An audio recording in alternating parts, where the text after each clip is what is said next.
రైతన్న కన్నీటి కష్టాలు ఎన్నడూ తీరని శోకాలు, అప్పులతో ఆత్మహత్యలు, తలరాత మారని బ్రతుకులు. రైతన్న కన్నీటి కష్టాలు ఎన్నడూ తీరని శోకాలు, అప్పులతో ఆత్మహత్యలు, తలరాత మారని బ్రతుకులు. నష్టాన్ని కష్టాన్ని భరించి రైతన్న, అవమానమాకలి ఎదిరించి రైతన్న మన కోసమే కష్టపడతాడు, మన కడుపులని నింపుతాడు.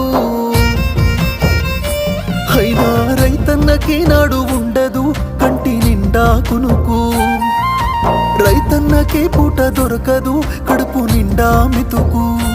అయ్యో రైతన్నకే నాడు ఉండదు కంటి నిండా కునుకు, రైతన్నకే